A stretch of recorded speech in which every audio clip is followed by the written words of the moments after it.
Bueno, última clase teórica. Se nos terminó el ingreso. Vamos con los últimos textos de la unidad número 4, que se denomina, mejor dicho, Introducción a las áreas de la psicología. Vamos a ver todos los textos de áreas emergentes y el de ética y deontología que también tienen que estudiar. Si bien las áreas emergentes que tienen en el texto son varias y hay distintos datos para leer, no son muchas las cosas que deben estudiar. En realidad tienen una sola pregunta en cada examen de áreas emergentes. Igual las tienen que leer todas porque no saben cuál es la pregunta que les puede llegar a tocar, digamos, cuál es el área sobre la que tendrán que responder. Pero en todos los casos las preguntas sobre áreas emergentes son bastante simples, ¿sí? Si han leído los textos las van a poder responder con facilidad. Bueno, ¿todos tienen presente el concepto de área? ¿Sí? ¿Lo estudiaron bien el concepto de área? ¿No? ¿Vieron que cuando empiezan las áreas emergentes hay un texto cortito de una sola carilla de la profesora Juaneu? Bien, ahí ella define área, texto que debería estar primero porque el concepto de área debería estar antes que los textos de área jurídica, social, etcétera, pero al margen de eso, el concepto de área lo revisamos rápidamente, simplemente para que entiendan que área no equivale al lugar de trabajo. Cuando hablamos de área estamos hablando de campo de acción, estamos hablando de esfera de acción y de una acción que es específica, ¿sí? Se supone que toda área tiene un cúmulo de conocimientos acerca de ese campo de acción, un cúmulo de conocimientos ya construido o que existe la posibilidad de ser construido aún. Luego, para que exista un área o una esfera de acción específica, tiene que haber una demanda social instaurada, o sea, tiene que haber desde la sociedad alguna problemática específica que amerite que los psicólogos trabajen en ese ámbito, ¿sí? Precisamente por eso, toda área tiene sus propios objetivos y una población específica a la cual dirige sus acciones. Eso específicamente define qué es un área. El tener objetivos y poblaciones específicas, ¿no? Eso lo delimita y no el lugar en el que se trabaja. Y a ello se suma algo importante, que es que esa esfera de acción no puede ser comprendida por otra esfera de acción mayor. Entonces, por ejemplo, cuando pensamos en la psicología del deporte inicialmente con los trabajos de Triplett, pertenecía a la psicología social, ¿sí? La facilitación social estudiada por Triplett en ciclistas formaba parte de la psicología social. Ahora, en la medida en que los estudios se fueron especializando en relación a deporte y a actividad física, digamos, los estudios o las teorías de la psicología del deporte fueron excediendo lo que es la psicología social y entonces empiezan a ser reconocidas como una esfera de acción distinta en la medida en que la psicología social ya no puede abarcar todo eso que estudian los psicólogos del deporte. ¿Está bien? ¿Se entiende eso?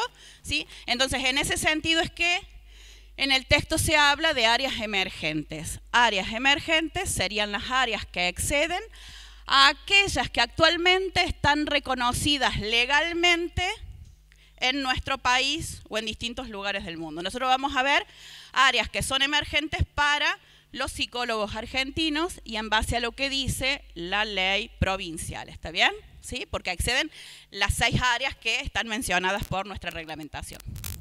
Bueno, ¿qué hace ese ruido?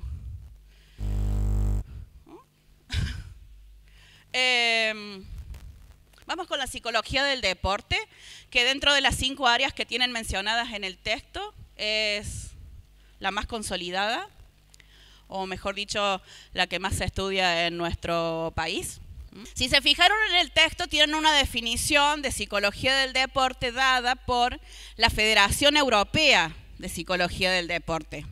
El solo hecho de que exista una Federación Europea de Psicología del Deporte ya nos habla del desarrollo que tiene la psicología del deporte, ¿no? Si hay una federación es porque hay muchos profesionales que trabajan en ese ámbito, ¿sí? Ahora, en la definición nos está hablando de fundamentos, que vendría a ser producción teórica, psicológica, asociada a procesos y a las consecuencias que tienen la participación en actividades relacionadas con el deporte, ¿no?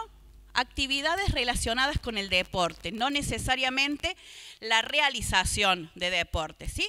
Y que puede involucrar a una sola persona, como sería, por ejemplo, estudiar la motivación de un atleta que participa en las Olimpiadas haciendo lanzamiento de jabalina, o el estrés de 11 jugadores compitiendo contra 11 jugadores en una cancha de fútbol, ¿no? O sea, puede involucrar a una o a muchas personas.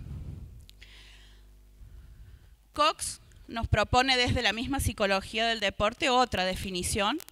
La define como la ciencia que aplica los principios de la psicología al ámbito del deporte y de la actividad física o de la actividad física. De esa definición podemos decir tres cosas distintas. Primero, que fíjense que el énfasis no está puesto en el deporte, sino en qué. En qué psicología aplicada a el conocimiento de una determinada temática, ¿está bien? Si no, no sería psicología del deporte. El énfasis tiene que estar, insisto, en que el estudio es de tipo psicológico.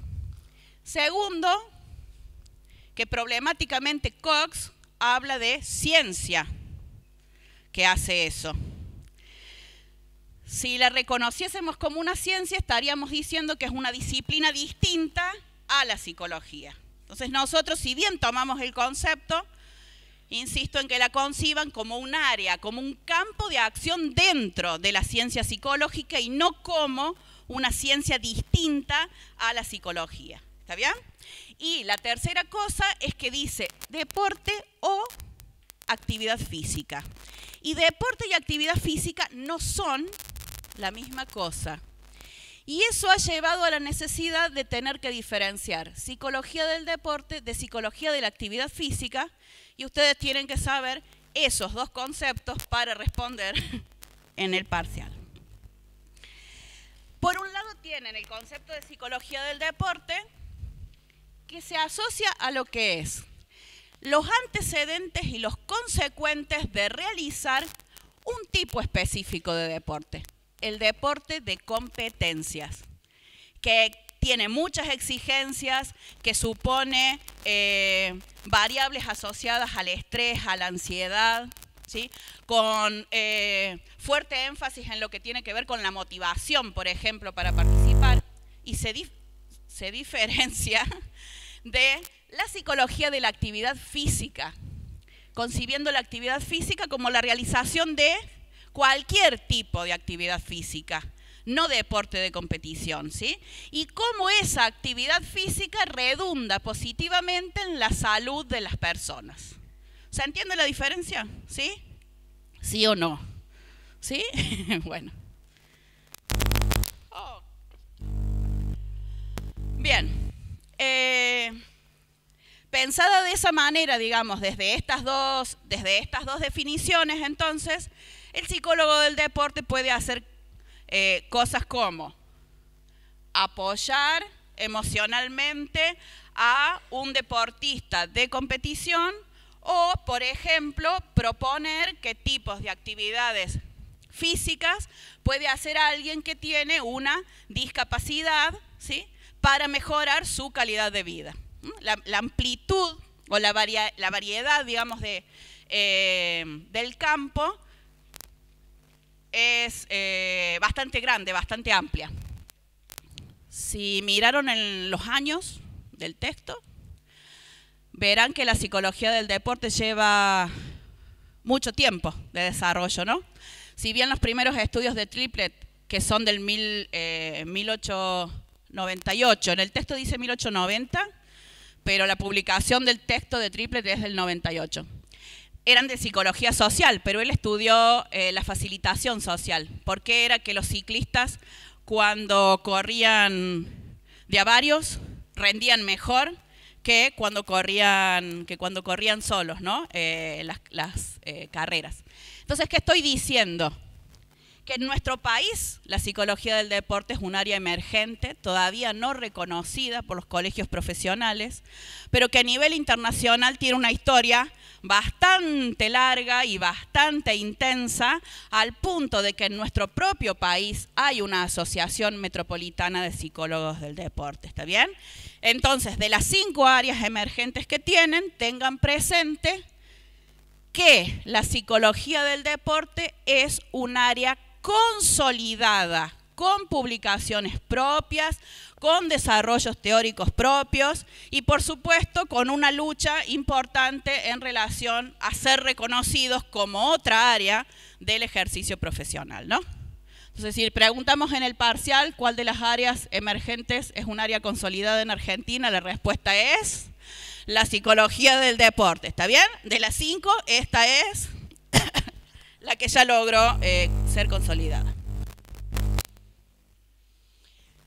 Vamos con psicología del deporte. Bueno, política. La tengo con la psicología del deporte, que sí. ¿A dónde está la persona que me está hablando? Ah, perdón, sí, dime.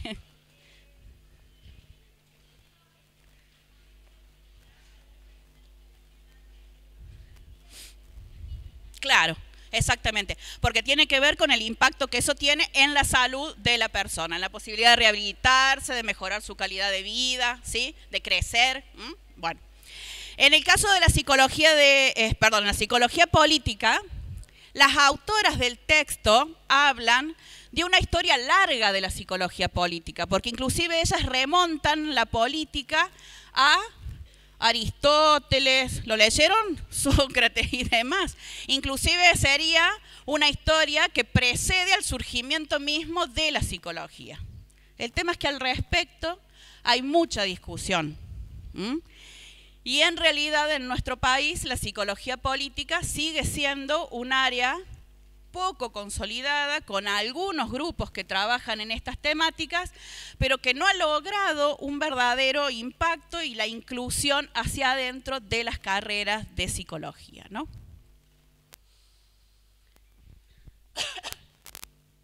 Tienen 2 definiciones de psicología política en el texto. Tienen una definición que pertenece a la licenciada Dávila, donde la define de una manera bastante compleja, porque en realidad la define como actividad de los psicólogos políticos, ¿no? Y definir psicología política por las acciones de los psicólogos políticos es como confuso al menos. Pero por lo menos rescatemos que dice que es un conjunto de conocimientos que pretenden describir y explicar ¿qué cosa? El comportamiento político de los hombres, el comportamiento político humano, eso es lo que deberíamos rescatar. Ahora, esa definición se distingue bastante de la de Saucedo, que la define como un estudio, pero como un estudio ¿de qué? De las creencias, de las opiniones, del sentido común, de las representaciones sociales que las personas tienen acerca de qué, acerca de ¿qué cosa?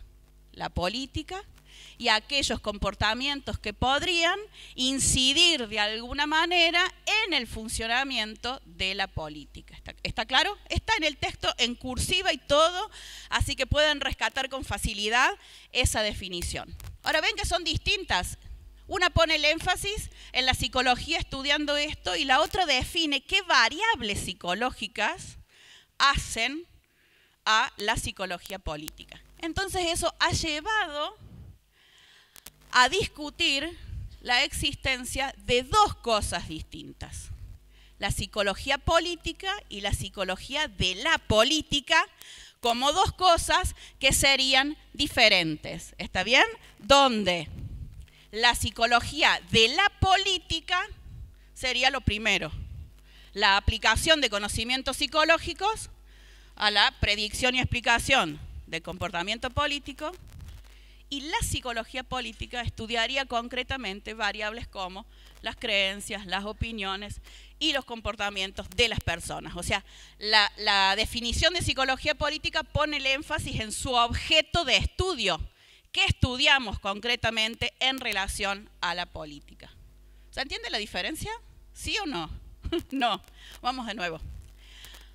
La primera sería simplemente decir es el conjunto de teorías psicológicas que se aplican a la comprensión del comportamiento político.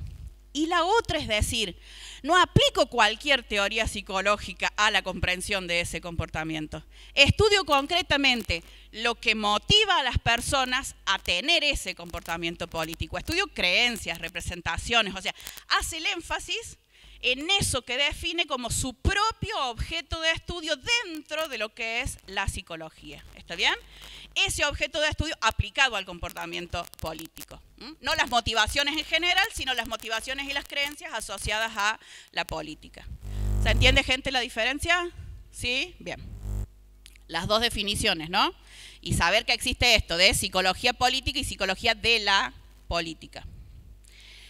Entonces, en base a eso, está en rojo porque hay una pregunta asociada a esto, por las dudas.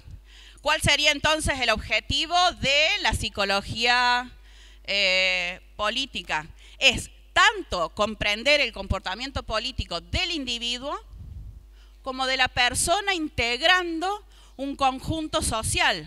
Estudio la intención de votos de una persona, pero también estudio de qué manera el líder político influye en la decisión de votos del electorado o los ciudadanos, ¿sí? Y además estudia variables que hacen a la dinámica social y a la política específicamente, tales como el autoritarismo, la democracia, ¿sí? Como variables que también importan. Eso ha llevado a generar dos tendencias dentro de lo que se hace en psicología política. Hay una corriente moderna que estudia las variables psicológicas asociadas a la política como si fueran un universal, mientras que hay una corriente emergente que considera esas variables en contexto histórico y cultural. ¿Qué quiere decir eso? ¿Qué entendieron al leer eso? ¿O no lo leyeron todavía? A ver, ¿de qué estamos hablando? El primero intenta construir, o la primera corriente intenta construir conocimiento que permita entender el comportamiento político de todas las personas sin importar el lugar en el que vivan o el momento histórico que estén atravesando. ¿Sí? Como si la motivación o las creencias o las representaciones fueran algo genérico, válidos para todos, acá y ahora, ¿sí? Antes y después. Mientras que la corriente emergentista pone el énfasis en decir, no es lo mismo estudiar la intención de votos en Japón que en Venezuela. En este momento o hace 40 años. O sea, hay variables de lo histórico y cultural que impactan en esto que estoy estudiando llamado comportamiento político, ¿no? Y en ese sentido, entonces, las temáticas a estudiar son muchísimas. No hace falta que las sepan, ¿está bien? Pero sí tengan presente que cuando, por ejemplo, se estudia marketing, se estudia el marketing asociado a política. Se estudia corrupción, pero no se estudia la corrupción en relación a las empresas, se estudia la corrupción política. O sea, son todas variables estudiadas en relación con lo que es la política. ¿Estamos? ¿Sí? ¿Preguntas? ¿No? Vamos a la psicología del tránsito. En el caso de la psicología del tránsito, estamos estudiando, fíjense qué cosa, procesos psicológicos, otra vez, siempre poniendo el énfasis en eso, que subyacen a qué cosa, a los comportamientos humanos en situaciones que hacen al tránsito, al transporte y a la movilidad.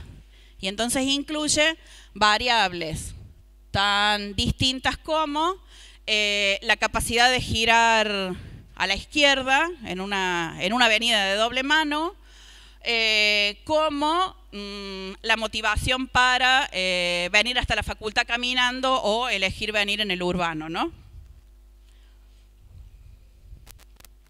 Entonces la idea es que ¿qué hace? Fíjense que el título dice definición y rol, a diferencia de los otros, ¿no? Lo segundo vendría a ser el rol del psicólogo del tránsito. Entonces, ¿cuál sería el rol del psicólogo del tránsito?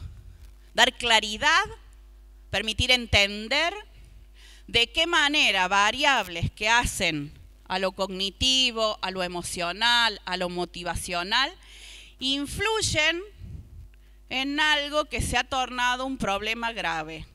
La generación de accidentes asociados a fallas que son en el 90% de los casos de tipo humano, ¿no? El estar atendiendo a otra cosa, el enojarse con el que va al frente, el ser incapaz de respetar las normas. O sea, son un conjunto de factores que inciden en esto que se denomina seguridad vial, ¿no? Entonces el psicólogo del tránsito contribuye al conocimiento de variables asociadas a la seguridad vial. En el texto, el doctor Mías dice que el 90% de los accidentes son producto de los seres humanos, el 90% de los accidentes, o sea que en realidad el impacto que tienen las variables psicológicas es muy alto. Y entonces tendríamos que poner énfasis en lo que es la prevención en función de esto, ¿no? Es bastante complejo la educación vial. Pero bueno, incluirían estas cosas, desde las bases cognitivas y psicofisiológicas del comportamiento en tránsito, y también cosas como las situaciones que son situaciones extremas. Porque, por ejemplo, cuando estudiamos la percepción y la atención en relación a manejar un auto, no es lo mismo manejar tratando de cruzar la Plaza de España que en el campo, y no es lo mismo ir por la niebla tratando de cruzar las altas cumbres que manejar en Plaza de España. ¿Está bien? O sea, hay una serie de factores que son de lo ambiental que también inciden en el estudio de esas variables psicológicas, ¿no? Y que hay que tenerlas en cuenta. Vamos a la psicología económica. Bueno, de nuevo, la definición de psicología económica, estudienla. No son difíciles en la medida en que volvemos a decir que es el estudio de ¿qué?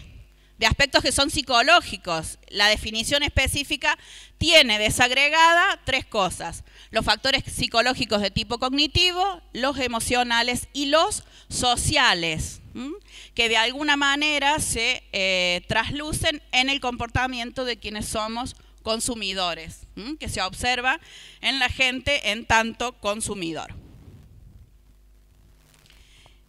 Al igual que lo que dice el texto de psicología jurídica, en el caso de las ciencias, de la psicología económica, se la concibe, digamos, como un interjuego de dos disciplinas, como el interjuego de teorías que provienen de la psicología con teorías que provienen de las ciencias económicas.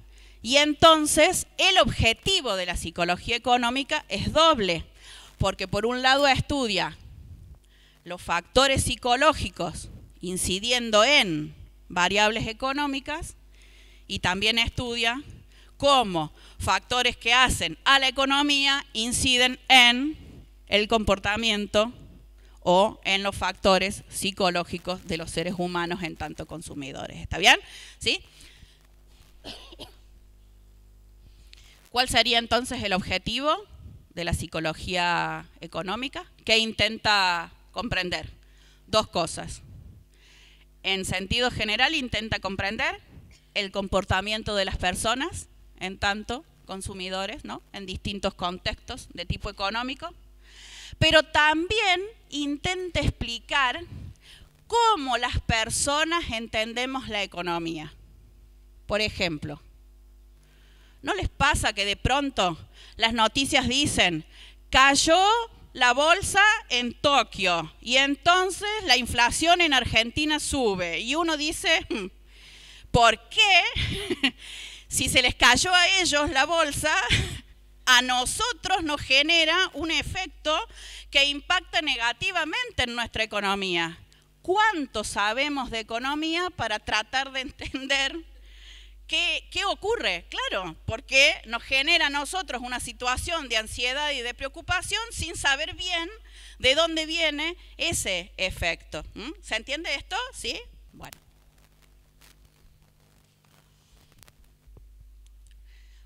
Hay además dos perspectivas distintas. Una perspectiva que sería la vieja perspectiva, que nos lleva a concebir a las personas como si fuésemos consumidores lógicos, o sea, como si siempre compráramos de manera racional, medida, en función de nuestras necesidades, calculando costos y beneficios, o sea, como si fuésemos básicamente una calculadora, una computadora. Y una perspectiva más nueva que concibe al hombre consumidor como una persona que suele equivocarse en las decisiones que toma, o sea, una persona que suele decidir los consumos en base a sesgos, ¿sí? ¿Cómo? A sesgos. ¿Sesgos? ¿Sí? O sea, a tomar decisiones en base a evaluar pocas variables. Entonces vos de pronto decís, tengo 1.800 pesos y necesito un jean, porque lo necesito para poder ir a la facultad.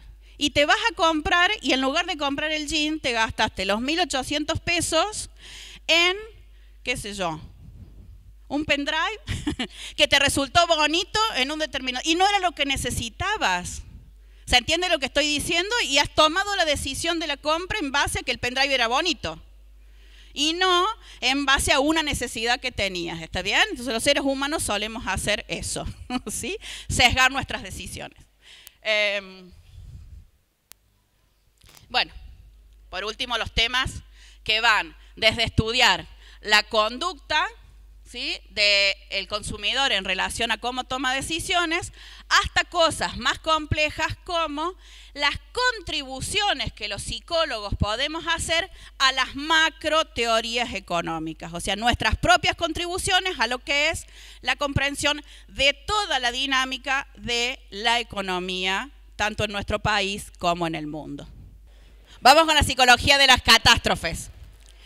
Fíjense que en el texto está definida correctamente como una rama, lo que sería un área, digamos, de la psicología que estudia las maneras en que las personas reaccionamos antes, durante y después de 4 cosas que movilizan mucho nuestras emociones, que son las crisis, las emergencias, los desastres y las catástrofes, ¿está bien? Que yo en el texto sugiero que las estudien en orden de gravedad, porque están mezcladas. Y en realidad una crisis es una situación de movilización muy personal, ¿sí?, a nivel de lo emocional, y que no impacta en general en el grupo. Mientras que en el otro extremo tengo las catástrofes, que son situaciones completamente extremas, que no solo movilizan a algunas personas, sino que los daños materiales son de tal gravedad que hasta invalidan las instituciones que pueden ayudar en la situación. Por ejemplo, en un desastre,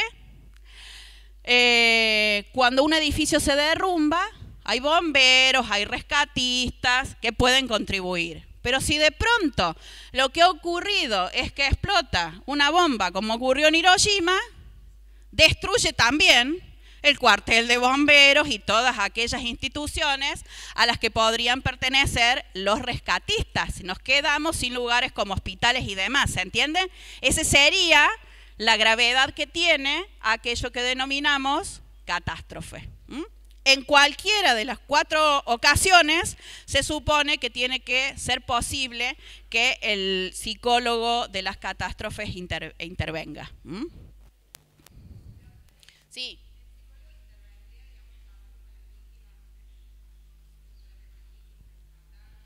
Ahí vamos, dame un segundito. Sí, sería, digamos, lo primordial, pero no lo único.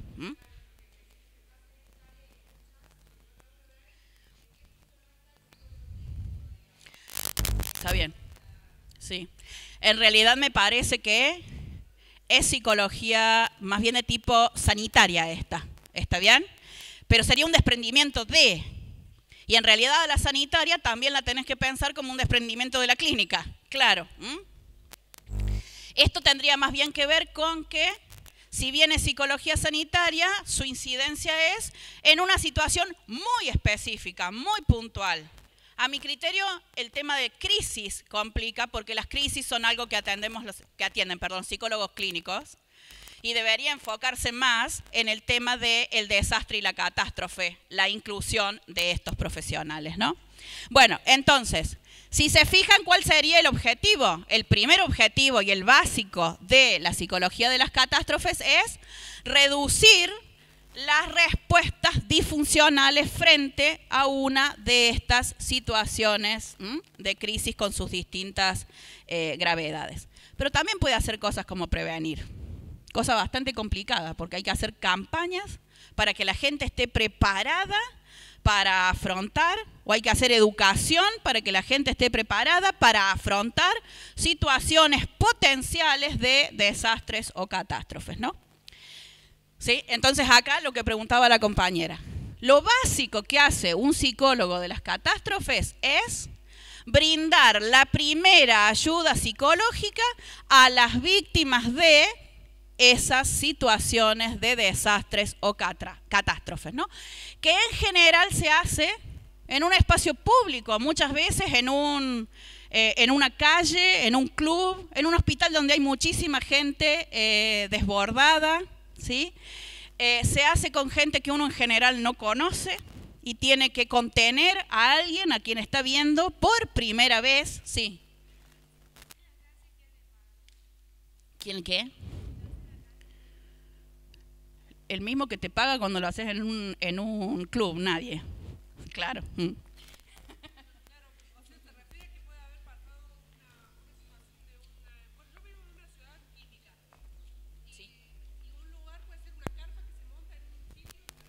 Sí, sí. Y en general los psicólogos que van a hacer esa atención saben que van a donar trabajo. Es trabajo humanitario. Así que en ningún momento se te ocurre, claro, pensar en quién te va a pagar la consulta. Para nada. Menos si es una catástrofe, donde vos sabes que ha quedado todo destruido y lo que la gente necesita es el auxilio. Bueno. Entonces, ¿cuál sería el objetivo en ese corto plazo, pero también en el mediano plazo? Que no se desplieguen los síntomas propios de un estrés postraumático, porque las situaciones de desastre y de catástrofe en general son traumáticas y el shock emocional que la persona sufre en ese momento termina desencadenando síntomas que hacen a un estrés postraumático, del tipo despertarse todas las noches creyendo que va a volver a ocurrir lo mismo, ¿no? Tener permanentemente un estado de alerta, de taquicardia, esta situación que hace que la persona no pueda volver a vivir bien hasta que lo emocional empiece a recomponerse. Entonces, ¿quién me preguntaba recién qué hace? O sea, trabaja con las personas víctimas, pero también tiene que trabajar con los familiares, también tiene que trabajar con los rescatistas. Les decía ayer a las chicas que fueron al horario de consulta, el bombero que tiene que sacar de abajo de los escombros un montón de personas muertas, también sufre un estrés emocional, ¿sí? O sea, una situación de shock muy grande. Entonces también hay que contener a esa gente en situación de desastre o de catástrofe, ¿no? Entonces, se trabaja no solo en ese primer auxilio sentados en una calle o adentro de un club, sino que la tarea continúa posteriormente a la situación de desastre o de catástrofe, ¿sí? Y como la definición dice que también hay que trabajar antes de que eso ocurra, Ese antes está asociado a la generación de programas preventivos que permitiesen afrontar esas situaciones en caso de que ocurran. ¿Está claro? ¿Sí? ¿Preguntas? ¿Seguro que entendieron todo? ¿Sí? Después rinden mal y les pego. ¿Qué? Dime. ¿Qué cosa? Sí, mi vida está subida al aula virtual. Está subida, entonces está oculta. La desoculto en un rato, no te preocupes. Sí. ¿De qué? No. Bueno, ¿estamos con las áreas emergentes entonces? ¿Sí? Perfecto. Vamos con el último texto entonces.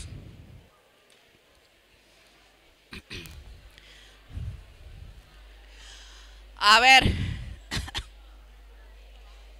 en relación con el texto de ética y deontología profesional, también tienen una sola pregunta por examen. No obstante, cada examen tiene preguntas diferentes, por consiguiente son varios los conceptos que tenemos que extraer del texto. ¿Sí? Bueno, a ver.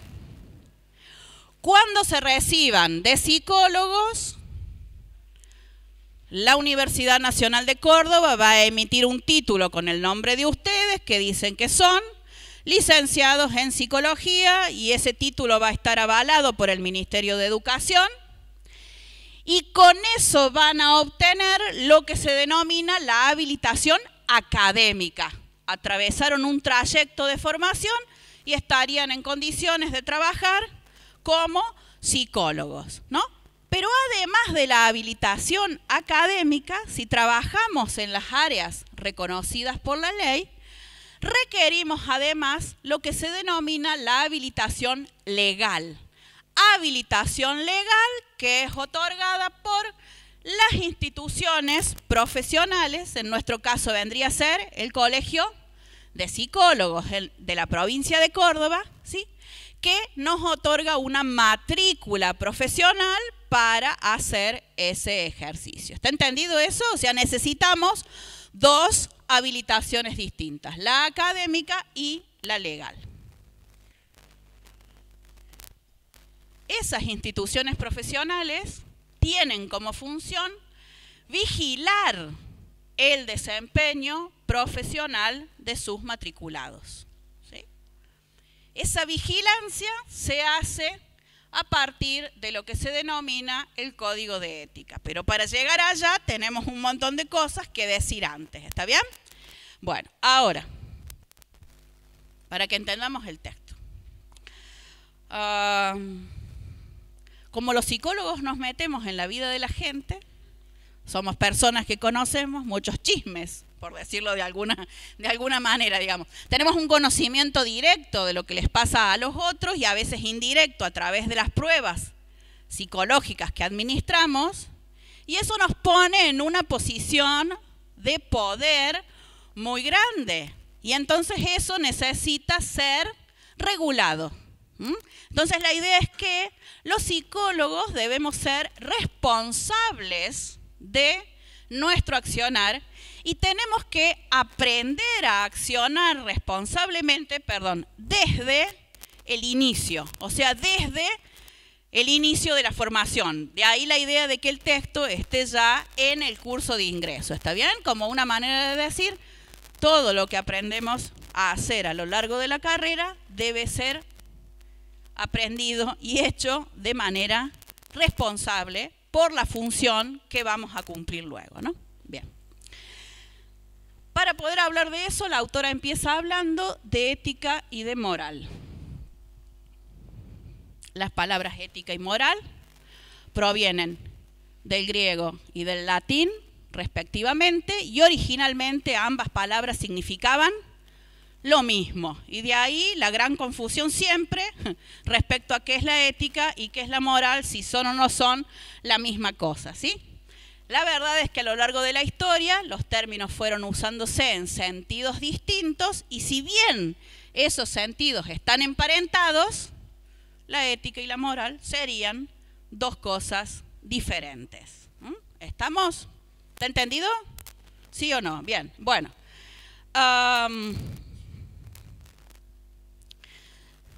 Tengan presente que cuando estamos hablando de moral, estamos hablando de algo que hace a lo cultural, que tiene que ver con el interés por señalar a las personas que forman parte de una sociedad qué acciones están bien y qué acciones están mal.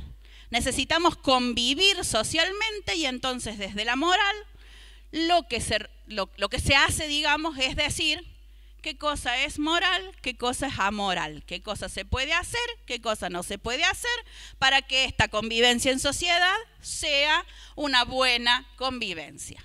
A diferencia de eso, cuando pensamos la ética, estamos pensando en una rama de la filosofía que reflexiona acerca de los actos morales.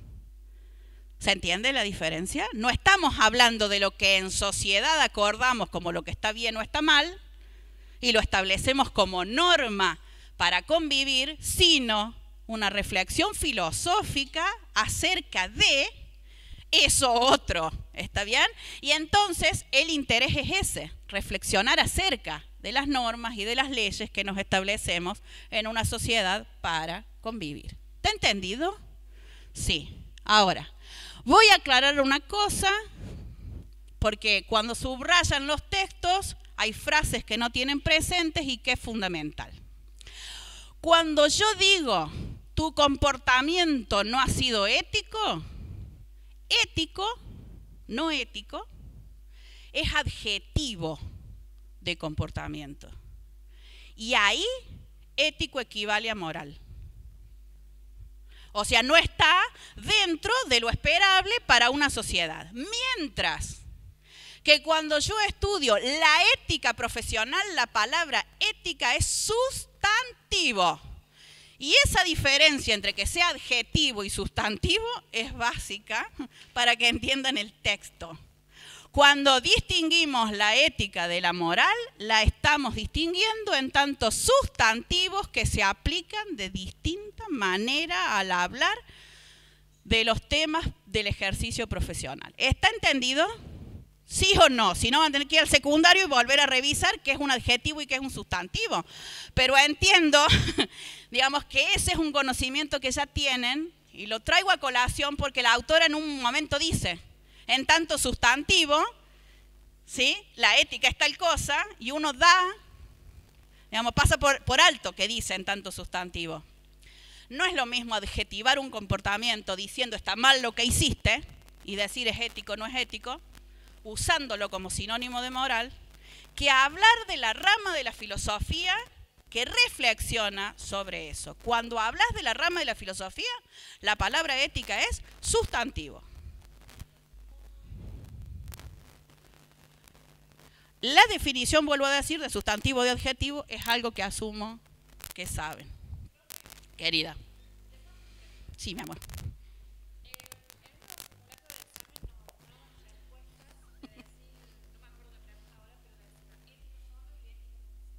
Sí. Sí, porque no es lo mismo ética que ética profesional, que ética aplicada, que deontología. Por eso necesito que presten atención, porque estamos hablando de cosas diferentes. Acabo de definir ética y a continuación voy a hablar de la ética aplicada, como subtipo de la ética. ¿Está bien? Bueno, entonces, tal como lo explica De Giorgi dice que la ética ha sido por mucho tiempo ámbito de la filosofía, la acabamos de definir como una rama de la filosofía. Que no obstante, a mediados del siglo pasado, dice a mediados del siglo XX, la ética empezó a ser tomada de distintas maneras por diversas profesiones para reflexionar sobre sus propias normas, no ya sobre normas culturales generales. ¿Está bien? Y en ese sentido es que surge un desprendimiento de la ética a la que denominamos ética aplicada.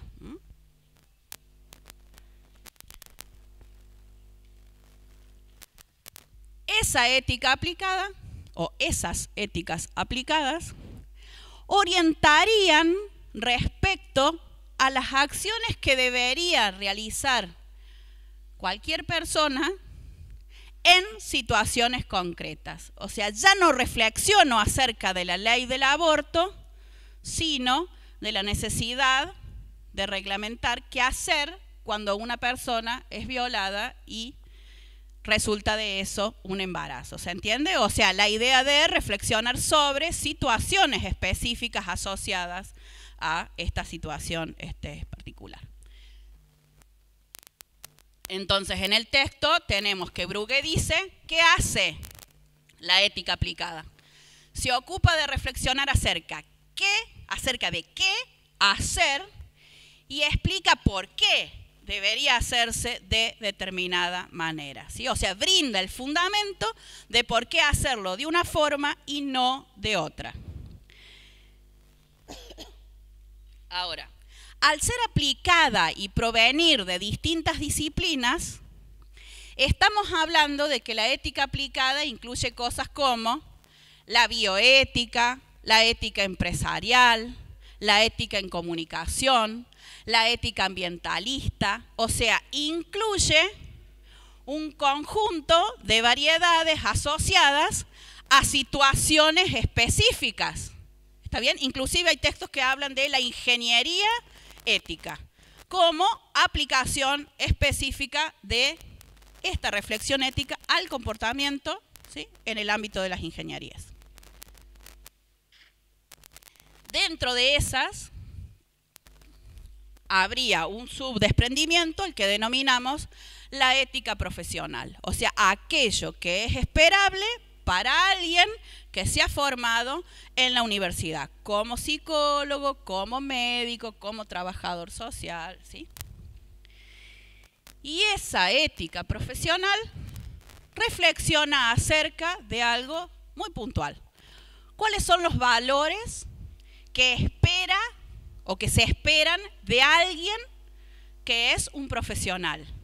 ¿Qué virtudes debe tener ese profesional? ¿Está bien? Pero no es normativa. Y ahí está la diferencia con la deontología. ¿Ven que hay un signo de diferente en relación a la deontología? Ahí defino deontología. La deontología es normativa, establece normas a seguir para los profesionales, mientras que la ética profesional solo dice qué debería esperarse de alguien que es un profesional. ¿Está bien?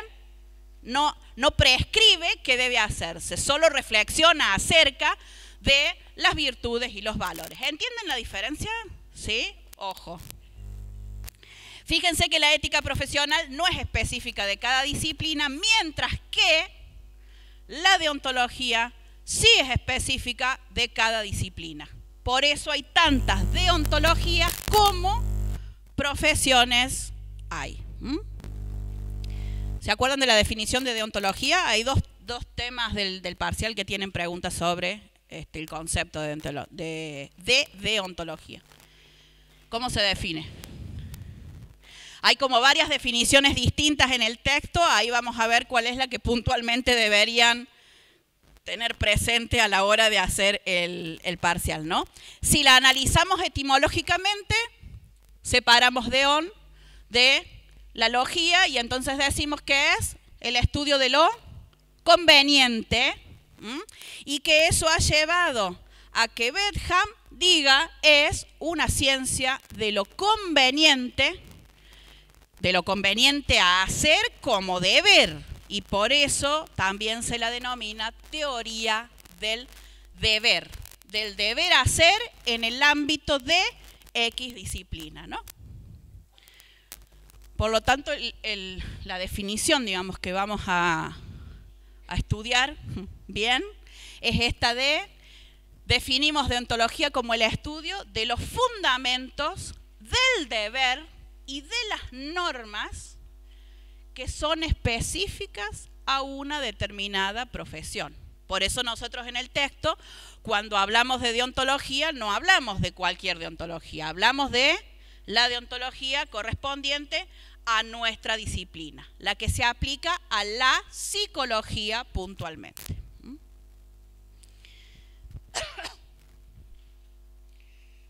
Hay una cosa de la definición de Ferrater Mora que complica la comprensión del concepto de deontología, que es que Ferrater Mora la define como una disciplina empírica y descriptiva. Y entonces uno dice, pucha, ¿no era que era normativa? Claro, ¿qué la convierte en empírica o en descriptiva? El hecho de que no es una simple reflexión, sino que considera situaciones concretas, específicas, que atraviesa, en este caso, el psicólogo a la hora de desempeñar su profesión. ¿Está bien? O sea, baja las normas de lo general a aquello que debemos hacer los psicólogos en particular, o la profesión de la que se trate, ¿sí? Cualquiera sea la deontología, ¿no? Entonces, si la aplicamos a la psicología, a la definición, ¿qué decimos que contempla la deontología? Fíjense que contempla obligaciones, deberes y derechos, ¿sí?, que debe tener en cuenta el psicólogo a la hora de ejercer su profesión. Y esos derechos de los que se habla no son sus propios derechos, son los derechos de ¿quiénes? De las personas a las que brinda su atención. ¿Está bien? El derecho del otro, el que debe ser respetado. Sí, querido.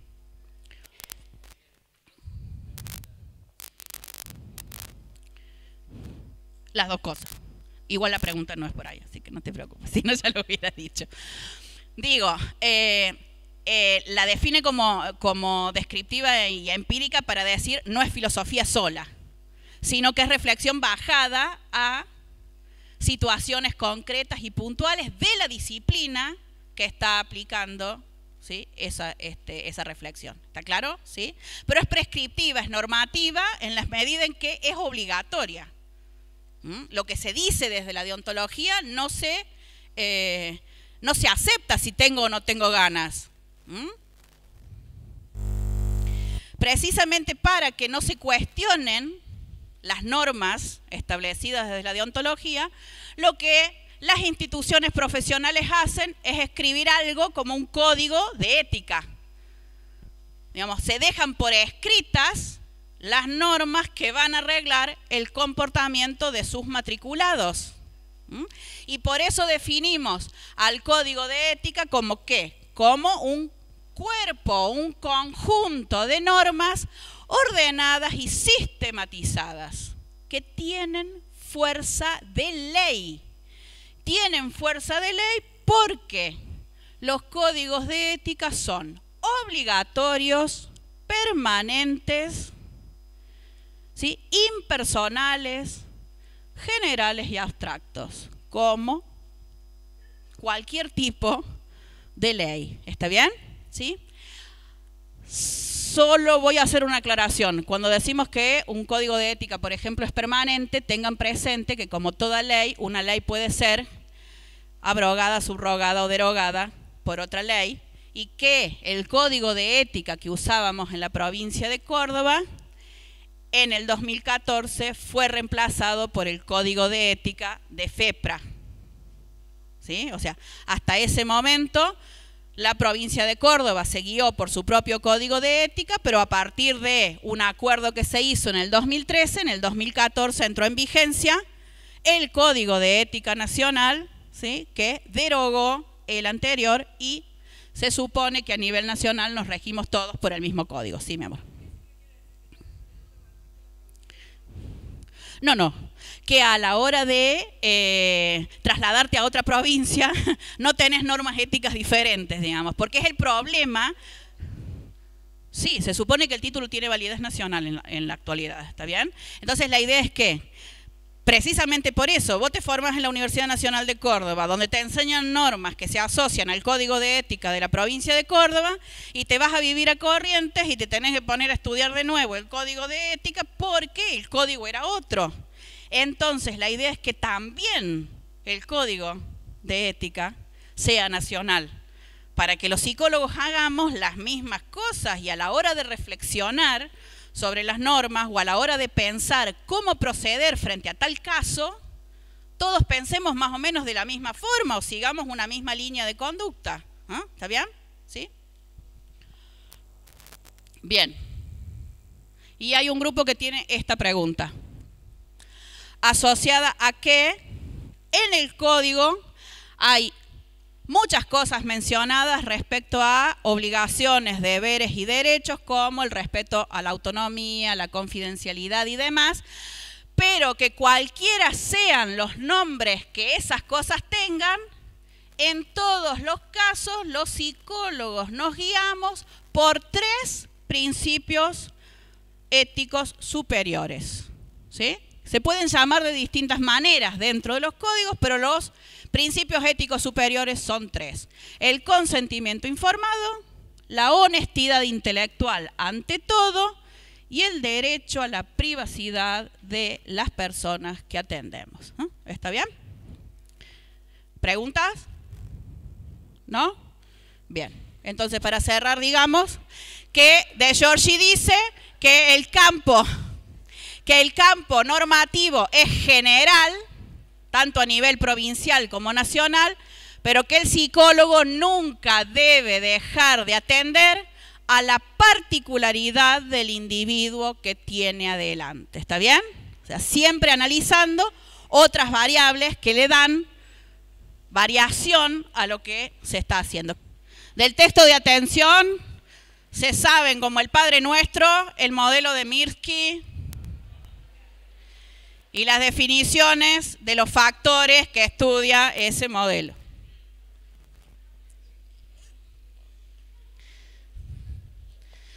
Del texto de censo-percepción, claro, procesamiento ascendente y descendente seguro. ¿Qué hicieron y o dijeron? Fechner, Weaver y Gibson.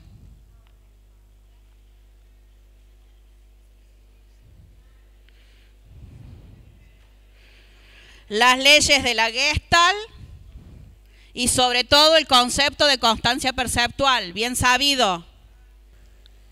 Los procesamientos, ¿sí? Arriba abajo.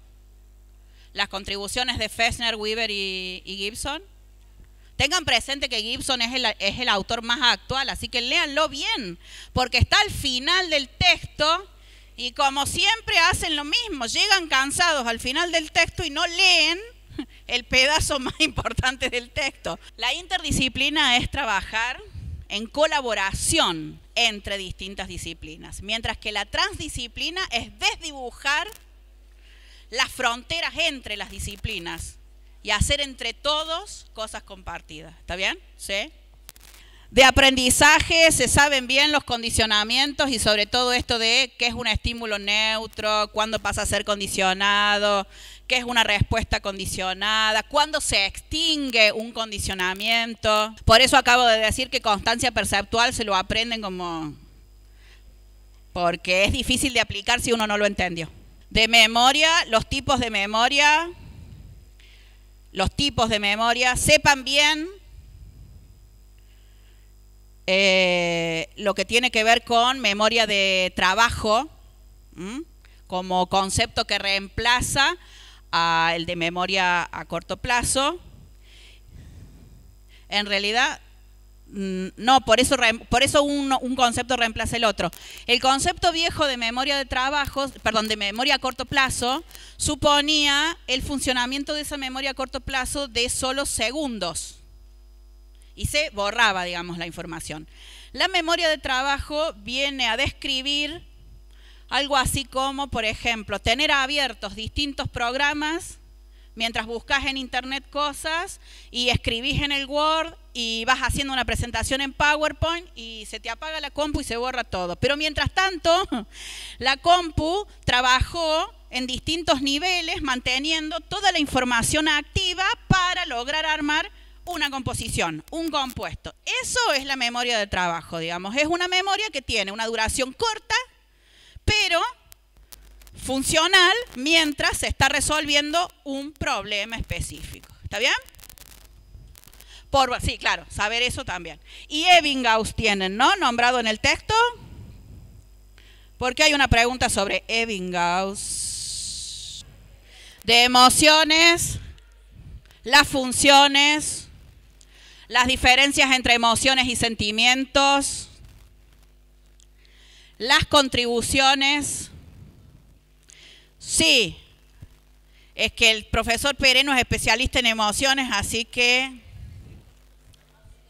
Pereno quiere que sepa, sí, pero Pereno es el profesor, digamos. El tema es que las preguntas las hizo él, por eso digo que de emociones hay variado. Y ahí sépanse los nombres de Lazarus, Elis, ¿quién más tiene nombrado en el texto? Sahonk. Sí. Watson, etcétera, ¿no? Porque si no, estar en problemas. Bueno, del texto de psicología clínica, las preguntas son bien generales. Se estudian bien la actitud clínica como algo que diferencia el desempeño del psicólogo clínico de lo que hacen los psicólogos de las otras áreas, ¿sí? Y después, por ejemplo, conceptos como qué es tratamiento, qué es investigación, qué es psicoterapia, sobre todo qué es psicoterapia. En el texto se mencionan 5 modelos de psicoterapia, si bien dice que hay 4, a continuación explica el quinto que es el de biología, así que los 5, ojo.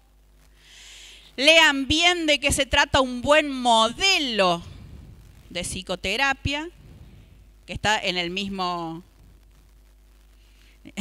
en la misma hoja, ¿sí? Lean bien, insisto, lo que tiene que ver con psicoterapia. Y en el texto está mencionado lo que dice la ley del ejercicio profesional acerca de lo que hace el psicólogo clínico. Sobre ese parrafito cortito así, hay varias preguntas hechas en los distintos modelos, ¿está bien? Está preguntado de distinta manera, pero está preguntado lo que dice la ley acerca de lo que hace un psicólogo clínico. ¿Está claro? ¿Sí? Bien. En relación a lo que es psicología laboral, los tres modelos, ¿sí? El campo de intervención y las prácticas del psicólogo en ese campo. Y si se fijan, en ese título hay 4 campos mencionados. Los 4 sabidos así. Del texto de psicología jurídica, la definición de psicología jurídica, la de psicología forense, la de criminología. No, así como la tienen en el texto, no habla de la psicología criminológica, habla de la criminología como una interdisciplina, donde hay cruzamiento de distintas disciplinas, entre las cuales la psicología jurídica, o la psicología aplicada, digamos, a lo jurídico, contribuye. Pero está entendido como la criminología en sentido interdisciplinario, ¿no? Como una ciencia amplia. Sí. Claro, sí. Y se me olvidó algo. No, pero espera, de psicología jurídica hay algo más. Los conceptos, el interjuego derecho y psicología. ¿Y en qué ámbitos trabaja? ¿Sí? Psicólogo jurídico. Trabajar en tribunales, en cárcel, en direcciones de minoridad, claro. Pero además, ¿qué hace? No trabaja solamente haciendo test. Trabaja haciendo investigación, promoción de la salud, o sea, una serie de cosas distintas, ¿está bien? ¿Qué? Claro, exacto, se refiere a la práctica. Del texto de psicólogo sanitario, el tema de que trabaja en salud, enfermedad, que el ámbito del trabajo es de la salud pública, si bien trabaja sobre salud mental, concibe a la salud mental como una de las partes de lo que es la salud pública. ¿Sí? ¿Dónde trabaja el psicólogo sanitario? ¿Dónde dice el texto? En la vida cotidiana. Muy bien. Ojo, porque analiza salud en contextos sociocomunitarios. Si se quedara haciendo consultorio en un hospital, estaría haciendo psicología clínica. Y en realidad es sacar afuera y estudiar procesos de salud, enfermedad en lo sociocomunitario. Por eso el texto dice que se desempeña en el ámbito de la vida cotidiana. Lo mismo, lo que dice el Colegio de Psicólogos acerca de lo que hace, ¿sí? Que estaría en la última hoja, y que trabaja interdisciplinaria e intersectorialmente. O sea, no solo trabaja con otros profesionales de la salud, sino que trabaja también, por ejemplo, con las ONG, con las instituciones del gobierno, por ejemplo. O sea, sale más allá de lo que es el ámbito de la salud específica. Otra, ¿qué me falta? De la psicología social, ponen el énfasis en esta división en 4 períodos que los autores hacen, tratando de entender de qué se trata la instrumentalización de la psicología social, en qué consistió la norteamericanización de la psicología social, por qué se produjo una crisis, y ahí, por favor, entiendan bien lo que hicieron Blecher y Pichon-Rivière en Argentina y el impacto de eso en Latinoamérica. Y si la pregunta que les llega a tocar tiene que ver con cuál es la definición de psicología social de Paulin y de Correa, la definición que ellos hacen es la última etapa. O sea, lo último que dicen acerca de la psicología social como campo de problemática es precisamente la concepción que ellos tienen acerca de la psicología social. ¿Está bien? Que no es la concepción internacionalmente compartida, sino la que tienen ellos específicamente, ¿no? ¿Cómo? Sí, ellos se refieren a que es un campo de problemáticas, como lo define Ana Fernández, ¿sí?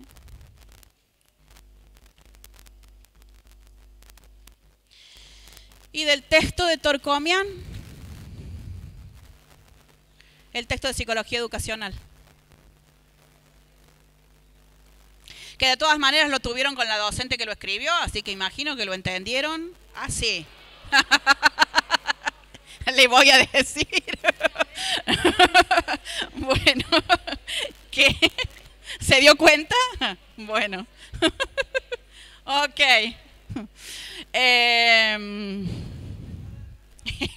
El concepto de agenda educativa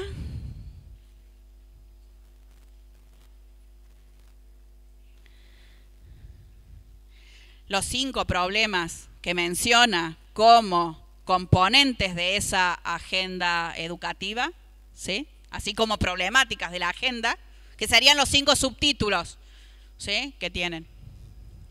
Y de cada subtítulo, ¿de qué se trata la segunda modernidad en relación a la crisis educativa?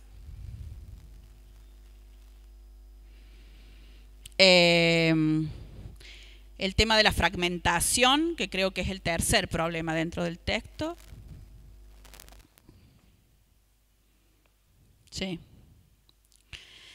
El cuarto, que vendría a tener que ver con la convivencia escolar, esto de que pasamos a ser ciudadanos, que convivimos en democracia a partir de la formación en convivencia que recibimos en la escuela. O sea que lo que está analizando ahí es la función socializadora de la escuela. Sí, analiza eso, digamos. La idea es que la escuela viene a ser una mini sociedad en la cual deberíamos aprender a comportarnos en sociedad. Por eso habla de el convivir, modos de convivir en la escuela hacia la convivencia en democracia, ¿sí? En el quinto problema tienen esto de que la escuela ha quedado desplazada. ¿Por qué cosas? Por las tecnologías. O sea, ha sido desplazada como agente educador a nivel, digamos, la escuela educa a nivel de lo formal, ha sido desplazada por las tecnologías o los medios de comunicación en tanto socializadores informales, ¿no? Como agentes de educación o aprendizaje informal. Y el texto es largo, así que ojo, rescaten